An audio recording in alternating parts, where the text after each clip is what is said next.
They once stood in the spotlight, their voices echoing across America, shaping the very soul of country music. But behind the fame and applause, many legends faced a far harsher reality. In today's video, we look back at 10 forgotten country legends who died alone and broke. These are the heartbreaking stories of artists who gave the world timeless music, yet left this life in poverty and loneliness. Lefty Frizzell, the voice that faded too soon.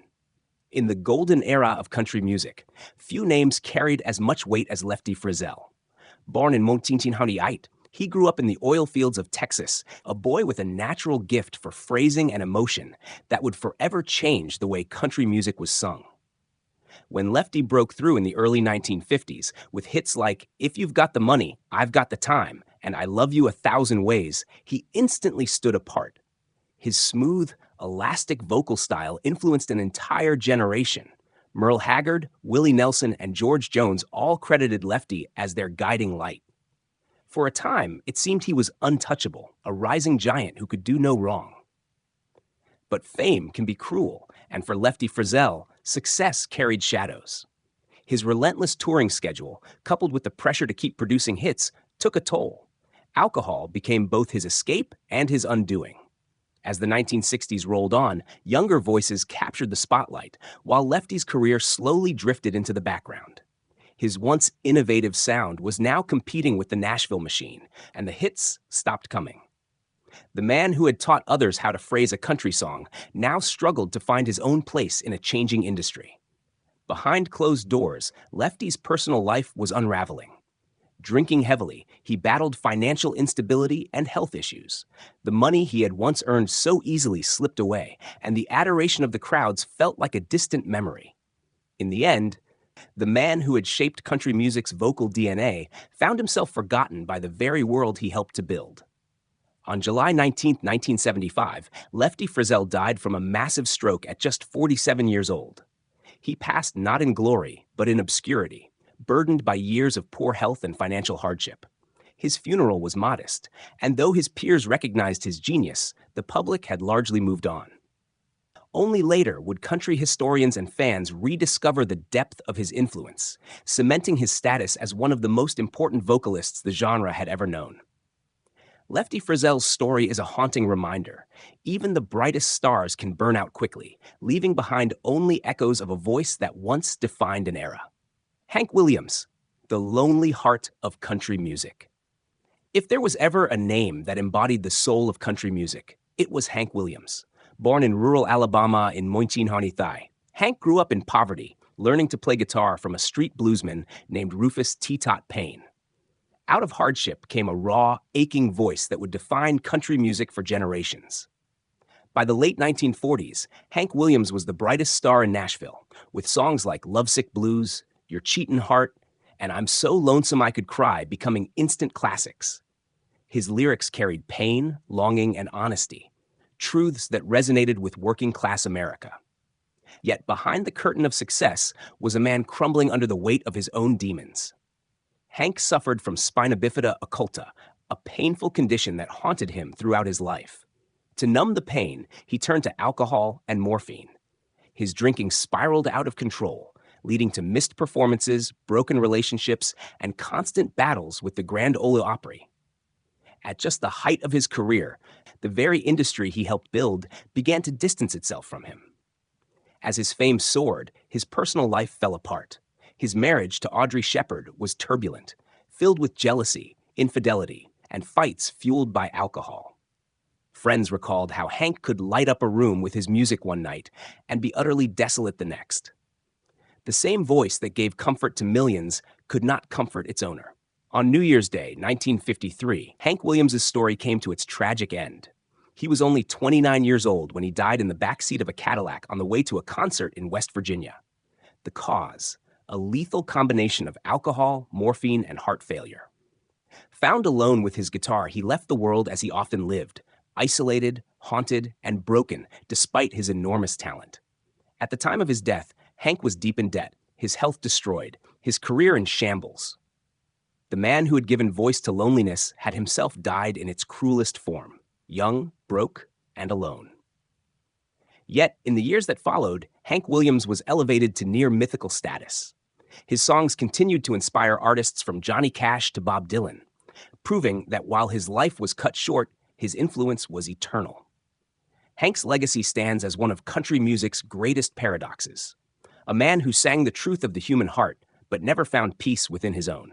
Patsy Montana, the cowgirl who faded from the spotlight. Before country music became a male-dominated industry of honky-tonk heroes and outlaw legends, there was a pioneering woman whose voice opened the doors for countless female artists to follow. Born Ruby Blevins in 1908 in Arkansas, she would later take the stage name Patsy Montana, and with it, she carved her place in history. In 1935, she recorded I Want to Be a Cowboy's Sweetheart, a song that would not only define her career, but also make her the first female country artist to sell over 1 million records. Her yodeling style, spirited voice, and cowgirl image broke new ground at a time when women were expected to stand in the background. For a shining moment, Patsy Montana was America's sweetheart of country music.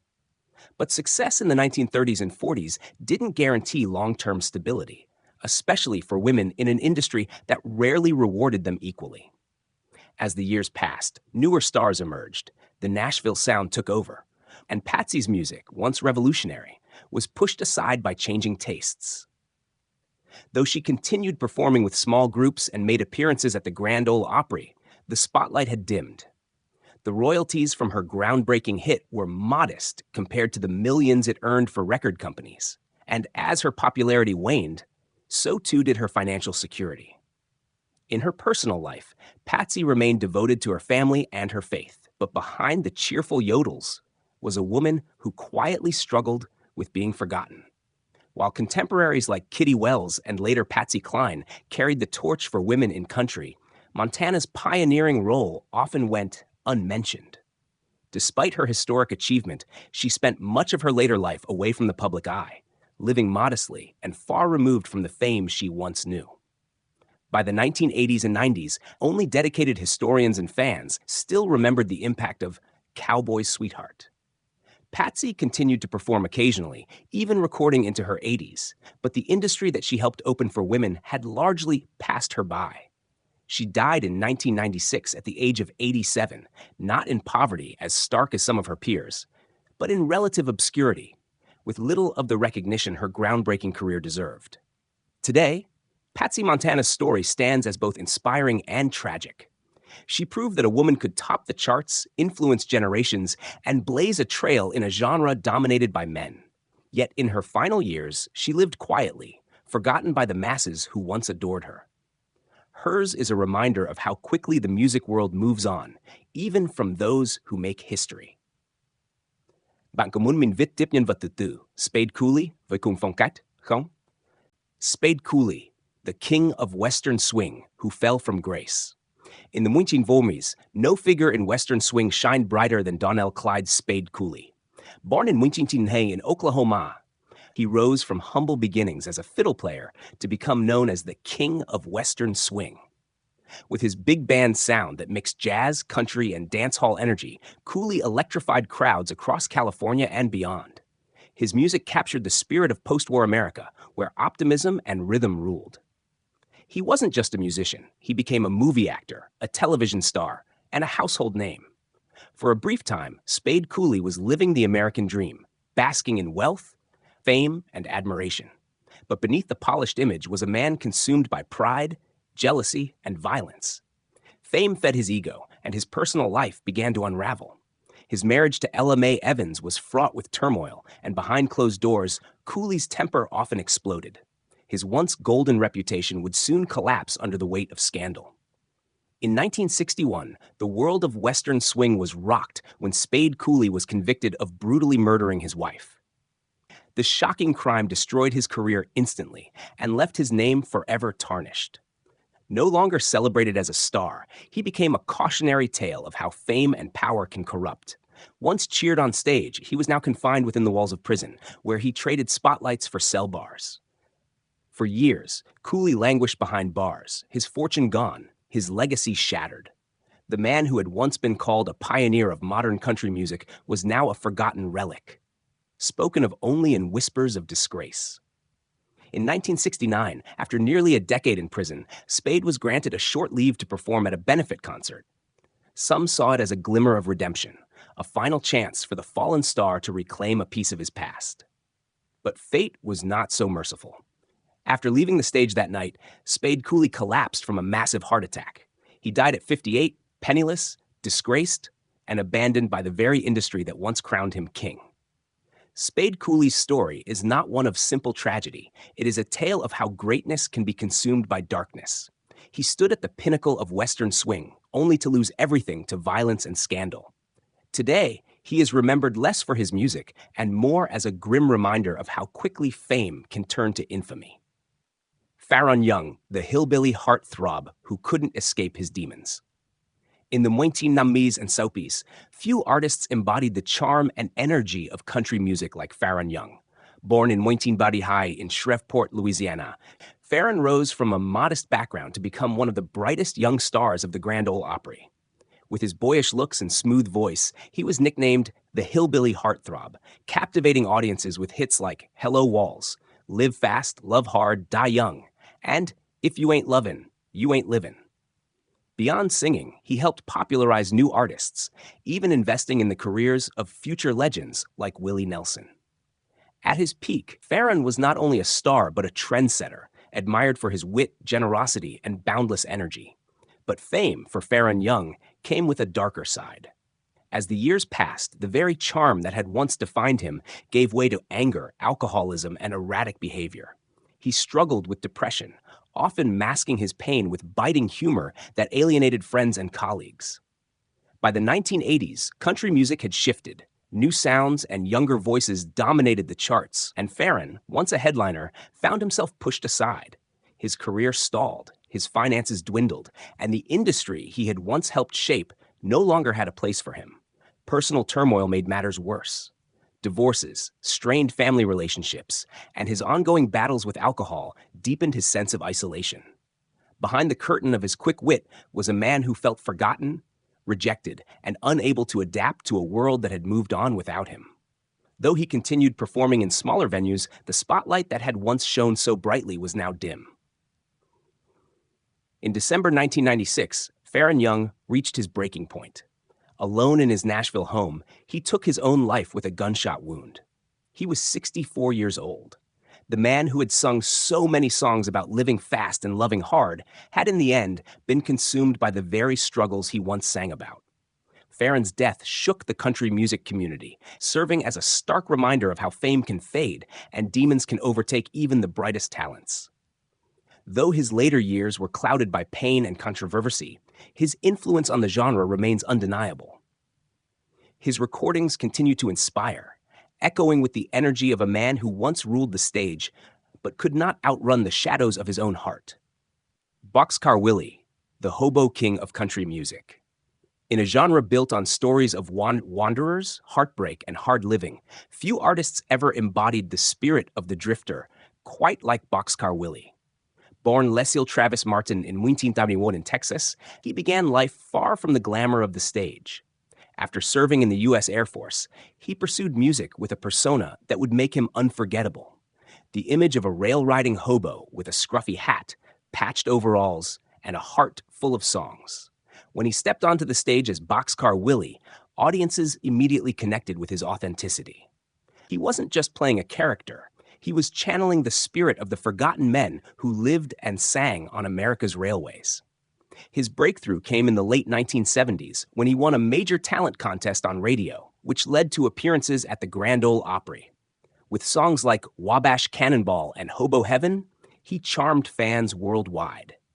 By the 1980s, Boxcar Willie had become a global ambassador of country music, particularly adored in Europe, where his hobo persona resonated as an authentic voice of America's working-class traditions. He even opened a theater in Branson, Missouri, becoming one of the first country stars to establish a permanent home there, a model many artists would later follow. But success was fleeting. As country music evolved with polished Nashville production and younger stars, Boxcar Willie's nostalgic style lost its place on mainstream radio. His theater struggled financially, and health issues began to shadow his performances. Fans who once filled his shows moved on, leaving him to rely on smaller crowds and dwindling sales.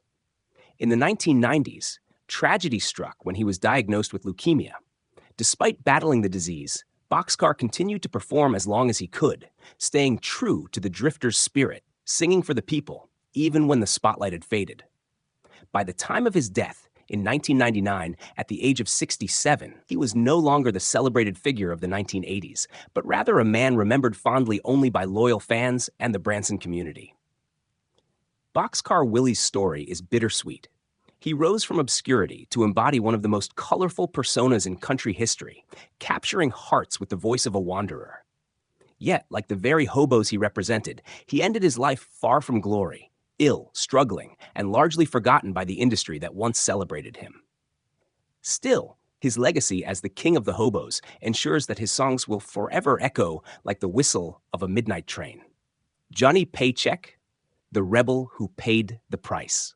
In the rowdy world of outlaw country, Johnny Paycheck carved out a place as one of its most colorful and unpredictable figures. Born Donald Eugene Lytle in Winchindbowdidite in Ohio, he cut his teeth as a sideman for stars like George Jones before stepping into the spotlight himself. His gritty voice and defiant spirit made him a natural fit for the outlaw movement of the 1970s. In 1977, he struck gold with "Take This Job and Shove It," an anthem of rebellion that became a cultural phenomenon. For a brief, shining moment, Johnny Paycheck was not just a singer. He was a symbol of working-class frustration and outlaw independence. But fame, money, and the outlaw lifestyle came with a heavy cost. Paycheck lived fast, embracing the very vices that the genre romanticized: booze, drugs, and a short temper that often landed him in trouble. Lawsuits piled up, fights broke out, and his reputation for volatility overshadowed his talent. Despite chart success, his financial mismanagement and reckless choices drained his earnings. The man who once sang about walking away from the grind now found himself running from creditors, courts, and demons of his own making. In 1985, Johnny's life took a dramatic turn when he was convicted of shooting a man in a baroom dispute. Though the bullet only grazed his victim, the trial cemented his downfall. He was sentenced to 7 years in prison, serving nearly 2 before receiving a pardon. By the time he walked out, his career had all but collapsed. Once a rebel outlaw at the top of the charts, he was now a broken man struggling to stay afloat. The 1990s brought no real redemption. He continued to perform, but the venues grew smaller and the crowds thinner. Mounting health issues, including emphysema and asthma, further weakened him, leaving him dependent on the kindness of friends and fellow musicians. When he died in 2003 at the age of 64, Johnny Paycheck had little left to his name. He was buried in a donated plot, his funeral modest compared to the rowdy heights of his career. Johnny Paycheck's story is the embodiment of the outlaw myth turned real, a man who lived by his own rules, burned bridges as quickly as he built them, and ultimately paid the price. While his name is often overshadowed by peers like Waylon Jennings and Willie Nelson, his influence on the outlaw spirit remains undeniable. He was the rebel who gave voice to anger and independence, only to be silenced by the consequences of his own rebellion. Charlie Walker, the honky-tonk voice, fading into silence. Charlie Walker may not be the first name that comes to mind when people recall country's golden age, but in his time, he was both a beloved DJ and a hit-making singer. Born in Texas in 1926, Charlie's earliest connection to music wasn't on stage, but on the radio. He began his career as a country disc jockey, spinning records and promoting the songs that defined a generation. His natural charm and love for honky-tonk quickly brought him into the music world itself. And by the mid-1950s, he was no longer just playing the hits, he was making them. His breakout came with "Pick Me Up on Your Way Down." It's a song that showcased his classic honky-tonk voice and gave him a place on the Billboard charts. More hits followed, including "Who Will Buy the Wine" and "Don't Squeeze My Charm." Charlie became known as a singer who could deliver heartbreak with authenticity, the kind of performer who made baroom ballads feel lived in and real. Alongside his radio work, he joined the Grand Ole Opry, earning a respected spot among Nashville's elite. For a time, Charlie Walker lived the dream, both as a voice behind the mic and one in front of the crowd. But as country music evolved through the 1970s and 80s, Charlie's sound began to fade from mainstream relevance. The honky-tonk style that had defined his career was now considered old-fashioned. Younger stars rose to the top, while veterans like Walker quietly slipped into the background. Though he remained a member of the Opry, his records stopped charting, and his once busy schedule slowed to scattered appearances. Financial stability became more difficult as the royalty checks dwindled and opportunities dried up. While he remained a fixture in the Nashville community, he was far from the spotlight that had once embraced him. By the 1990s and 2000s, Charlie Walker was a name remembered by dedicated fans, but mostly forgotten by the broader public. When he passed away in 2008 at the age of 81 from colon cancer, his death was noted but not widely mourned. There were no headlines celebrating his impact, no major retrospectives on his career. Instead, he slipped quietly into history, his songs remembered only by those who still treasured the honky-tonk tradition. Charlie Walker's story is that of a man who once carried the sound of heartbreak to the top of the charts, only to be left behind as the genre moved on. His life reminds us that country music is filled not only with legends remembered forever, but also with voices that fade, honest, heartfelt, and deserving of more than silence. Stonewall Jackson, the Opry star the world forgot. In the long history of the Grand Ole Opry, few figures stood as faithfully on its stage as Stonewall Jackson. Born in Moinchindarihai in Tabor City, North Carolina, and raised on a farm in Georgia, Jackson took his name from the Confederate general, a stage name that fit the rugged, old-time spirit he brought to country music. When he auditioned for the Opry in 1956, he had no record deal, no radio hits, and no industry backing. Yet his voice carried such authenticity that the Opry gave him a chance, making him the first artist in its history to join without a recording contract. It was a bold beginning for a man who would soon make his mark. By the late 1950s and 60s, Stonewall was riding high with hits like Waterloo, which topped the charts in 1959, and Don't Be Angry. His straightforward honky-tonk style, heartfelt delivery, and traditional image resonated with fans who longed for simplicity in a changing world.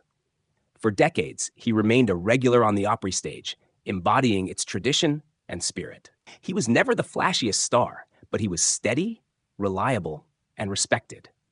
Yet time is often cruel to traditionalists. As country music shifted in the 1970s and 80s towards slicker production and crossover appeal, Stonewall Jackson's brand of plain-spoken honky-tonk grew old-fashioned. Though he never stopped performing, his name slipped from the charts and from mainstream memory. Younger fans often confused him with a historical figure rather than a country singer, a sign of how much his fame had faded. Financial troubles followed. Though he had once enjoyed steady income from touring and radio play, the decline of traditional country left him with fewer opportunities. He eventually filed a lawsuit against the Grand Ole Opry in 2006, claiming age discrimination after being sidelined from performances. While the case was settled, it highlighted the struggles of an older artist trying to cling to dignity in an industry that had moved on. In his final years, Stonewall battled health issues and lived largely outside the public spotlight. When he died in 2021 at the age of 89 from vascular dementia, the tributes that came were respectful but subdued. Reminders that while he had once been a fixture of Nashville, he had long since been overshadowed. Stonewall Jackson's story is one of perseverance and heartbreak. He rose from nothing to stand proudly on country's most iconic stage for half a century, only to spend his last years watching the industry forget him. In life, he was steady and strong. In death, he became a symbol of how easily tradition can be left behind. Mel Street, the voice of heartbreak silenced too soon. Among the many voices of Munchin Babidi's country music, few captured raw emotion quite like Mel Street. Born in 1935 in West Virginia, he lived the hardworking, small-town life that so many of his listeners knew well. Before his big break, Mel worked as a radio DJ, car salesman, and even ran a TV repair shop. But behind all of that was a voice steeped in pain and authenticity, a voice that would make him one of the most promising honky-tonk singers of his era. His first taste of success came in the early 70s with the release of Borrowed Angel, a heartbreaking ballad about forbidden love. The song struck a chord, climbing the charts and instantly making Mel Street a name to watch. More hits followed: Lovin' on Backstreets, Smoky Mountain Memories, and Lovin' on Borrowed Time. Fans and critics alike hailed him as a natural successor to George Jones, with a style that blended deep emotion and classic honky-tonk grit. For a few shining years, Mel Street seemed destined for greatness. But the songs of heartbreak were more than just art. They were reflections of Mel's own troubled soul. Behind the stage lights, he struggled with severe depression, feelings of inadequacy, and mounting financial troubles. Though he sang of pain, he often lived it, and those closest to him knew how deeply the darkness ran. Alcohol became his way of coping, but it only worsened his mental and financial strain. Tragically, the weight of it all became too much. On October 21st, 1978, his 43rd birthday, Mel Street ended his own life with a self-inflicted gunshot wound. The timing made the tragedy even more haunting. The day that should have marked celebration instead became the end of a career brimming with potential. At the time of his death, his financial situation was dire, and though he had loyal fans, the broader industry moved on quickly. In death, Mel Street became another cautionary tale of how the pressures of fame, combined with personal demons, can destroy even the most gifted talents.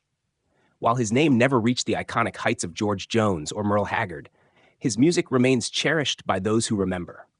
His songs still echo on jukeboxes and country stations that keep the spirit of honky-tonk alive. Mel Street's story is one of brilliance cut short, an artist whose voice told the truth of human pain, but who could not escape his own. He died broke, alone, and too soon, leaving behind a legacy that is equal parts beauty and tragedy.